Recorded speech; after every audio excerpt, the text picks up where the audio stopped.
안녕하세요. 노사라이브TV 신대표 신동원 노무사입니다. 요새 나라가 참 많이 시끌시끌한 것 같아요. 특히 난데없이 그 연예계 쪽에 하루가 멀다 하고 사건이 하나씩 터지면서 우리에게 친숙하고 익숙했던 많은 연예인분들께서 이제 갑자기 은퇴를 하시거나 활동을 잠시 중단하는 좀 그런 사태들이 벌어지고 있는데요.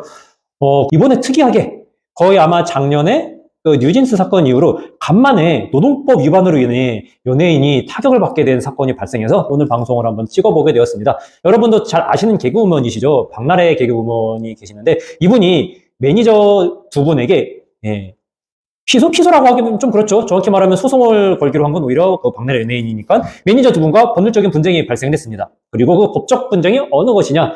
바로 노동법 사항에 대한 것입니다. 자, 일단 뭐 자세한 스토리는 저보다 이 방송을 보시는 여러분들께서 더욱더 잘 알 것이기 때문에 이 사건에서 드러난 노동법 위반이 몇 가지인지만 한번 제가 짚고 넘어가려고 해요. 이 양측에 여러 가지 견해가 다른 것 중에 하나가 이제 그 매니저분들은 박나래 씨가 이제 기존 연예 기획사에서 이제 넘어오면서 본인들을 스카우트할 때 뭐 처음에 지분 얼마 주겠다 뭐 하고 기본급 얼마 주겠다 막 이런 식으로 약속이 있었는데 어겼다라고 하고 박나래 씨는 아니다. 그냥 그런 구두 약속 같은 거 없었고 내가 뭐 매달 준 300만 원이 전부다. 라고 이렇게 다툼이 벌어지죠. 이런 다툼이 왜 있을까요? 근로계약서가 없기 때문입니다. 근로계약서에는 기본적으로 뭐가 들어가요? 근로계약기간, 그리고 급여의 구성 항목, 임금의 계산 방법, 지급 방법, 이게 들어가게 돼 있거든요. 근로계약서 썼으면 이렇게 매니저들은 이렇게 우리는 월급 얼마 받고 뭐 얼마 정산 받기로 했어요. 뭐 박나래 씨는 우리 아니다. 그런 약속한 적 없다. 이런 논쟁이 필요가 없는 거예요. 근로계약서를 작성하지 않은 게 첫 번째로 위법사항입니다. 참고로 근로계약서는 근로기준법 제15조에서 정하고 있는 것으로 근로계약서를 작성을 해서 정확한 근로조건을 기재를 해가지고 상대방에게 교부를 해야 되거든요. 하지 않으면 이제 한 50만 원부터 시작을 해서 200만 원까지 벌금이 나올 수도 있고 좀 이게 악질적이다라고 하면은 징역까지 나오긴 하는데 어쨌든 간에 벌금이나 징역이 내려지는 형사처벌감입니다. 자, 두 번째는 임금체불이죠. 이제 그 매니저분들이 근로시간이 길었다라는 거에 대해서는 누구도 이의를 제기하지 않습니다. 이제 박나래 씨께서 이거를 사실 왜 그러시는지 모르겠는데, 대단히 유명한 K 법무법인가 가지고 소송을 하겠다. 변호사까지 선임해서 하신다고 하셨어요. 제가 그 법무법인 변호사라면 이거 그냥 적당히 빨리 한 5천만 원 주고 달라는 대로 다 주고 합의하시려 했을 텐데 소송을 가는 그런 선택지를 왜 택했는지 모르겠지만 어쨌든 두 번째 임금체불입니다. 임금체불. 근로시간이 무지 길었어요. 그냥 우리 법적으로 근로시간 몇 시간이에요? 1일 8시간, 1주 40시간입니다. 그런데 매니저들이 여러 가지 이미 증빙 다 냈죠. 뭐 이제 병원 가는 거, 촬영 스케줄 따라가는 거, 그거부터가 이미 뭐 주 40시간 오버하는데 거기에 더해서 가장 많이 나오는 게 나래바. 나래바 운영할 때 뭐 술 나르고 뭐 하고. 그 외에도 여러 가지 뭐 방송에서 하는 것들 다 준비 같이 하고. 해서 근로시간이 그 매니저들 주장으로는 뭐 이제 월 거의 400시간 가까이 된 적도 있었다. 그리고 심지어 대단히 촘촘하게 기록들도 많이 해놓은 것 같아요. 그리고 근로시간이 길었다에 대해서는 박나래 씨 측에서도 이에 대해서는 특별한 이의를 제기하지 않고 있습니다.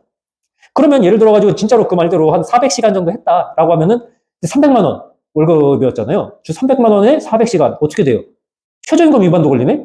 그러니까 지금 근로시간이 너무 길었기 때문에 첫 번째로는 그냥 여러 가지 우리가 보통 이제 소정 근로시간이라고 하잖아요. 소정 근로시간을 넘어선 시간에 대해서 이게 연장 야간 휴일수가 1.5배를 해야 되느냐 말아야 되는 거 차치하더라도 이게 5인 미만 사업장은 1.5배를 안 해도 적어도 기본급을 기본급치, 딱 시급 1식은 근무를 더한 만큼 더 줘야 되잖아요. 그게 지급이 안 됐고, 그게 만약에 300 안에 다 들어있었다라고 하면은 뭐가 돼요? 최저임금 위반입니다. 그렇기 때문에 지금 박나래 씨는 그러니까 퇴로가 없어. 둘 중에 하나를 택해야 돼요. 임금체불을 저지른 범법자가 되느냐, 최저임금법을 위반한 범법자가 되느냐, 둘 중 하나 선택이에요. 최저임금법을 위반한 사람이 아니다. 라고 하면 300이 주 40시간 기준으로 계산된 걸 테니까, 나머지 추가적인 근무에 대한 임금체불이 되는 것이고, 300만 원에 모든 게 다 들어가 있었다. 라고 하면 최저임금법 위반이 되는 겁니다. 그리고 세 번째, 지금 박나래 씨 1인 기획사가 5인 이상 사업장인지 아니었는지에 따라서 여기서부터는 조금 갈립니다. 제가 보기엔 5인 이상 사업장일 가능성도 있어요. 일단은 뭐 남자친구가 일은 안 했지만 어쨌든 월급 받아가고, 막 이런 식으로 등록되어 있는 사람도 있을 거란 말이죠. 남자친구도 월급을 받았고 4대 보험자 등록되어 있을 테니까 상시 근로자수 쳤을 때 근로자로 카운터가 돼요. 만약에 그런 사람들이 좀 더 있고 매니저도 사실 소송을 제기한 이번에 법적 분쟁을 한 사람이 2명이지만 매니저들도 더 있을 수 있고 그 외에 있을 수 있잖아요. 그래서 5인이 넘었다라고 하면 심각해집니다. 첫 번째로 그냥 임금체불이 아니라 연장 야간 휴일수당 1.5배 쳐줘야 되죠. 그렇기 때문에 줘야 될 돈이 어마어마하게 늘어나요. 그리고 두 번째, 5인 이상 사업장이라면 1주 40시간 플러스 연장 12시간에서 52시간 근무시간 제한이라는 게 또 있습니다. 근로기준법에. 5인 미만이라면 뭐 한 60시간, 70시간 해도 돈을 주면 돼. 지금 돈이 안 줘서 문제지만 어떻게 뭐 페이퍼상으로 이런 사람 저런 사람 올려놔서 5인 이상이 됐다. 52시간 넘었다는 거에 대해서는 박나래 씨도 지금 전혀 이의를 제기하지 않고 있거든요. 돈을 주고 말고를 떠나서 이렇게 1년 동안 지속적으로 근로시간을 다 넘긴 거, 이것도 2천만 원 이하의 벌금, 2년 이하의 징역이 들어가는 근로시간 위반 제한에 들어갑니다. 그리고 또 하나, 뭐가 있느냐? 5인 미만 사업, 이상 사업자는 또 문제가 되는 게, 이번에 드러난 게 몇 가지가 있죠? 막 술잔 같은 거 유리잔 집어 던지기도 하고, 폭언을 하기도 하고, 밤 시간에 막 자기 집으로 부르기도 하고, 이게 뭐예요? 갑질이죠. 갑질하면 떠오르는 게 근로기준법 제76조의 직장 내 괴롭힘 금지 규정입니다. 그리고 박나래 씨는 어떻게 보면 사실 대표는 어머니지만 실질적인 사업주라고 봐도 무방하잖아요. 사업주가 직장 내 괴롭힘을 할 경우에는 그 자체로 또 과태료가 있어요. 500만 원. 그렇기 때문에 직장 내 괴롭힘 금지까지 위반이 됩니다. 만약에 그럼 지금 몇 가지예요? 걸리는 게 노동법으로만 근로계약서 미작성, 임금체불, 최저임금법 위반. 그다음에 나머지는 여기까지는 일단 디폴트고 5인 이상이냐, 5인 미만이냐에 따라서 연장 야간 휴일 수당, 주 52시간 오버로 근로시간 위반, 마지막으로 직장 내 괴롭힘. 제가 보기엔 이거 변호사 써가지고 하는 것보다 그냥 달라는 거 다 주고 그냥 합의서 쓰고 모든 걸 취하시키는 게 무조건 이기는 길입니다.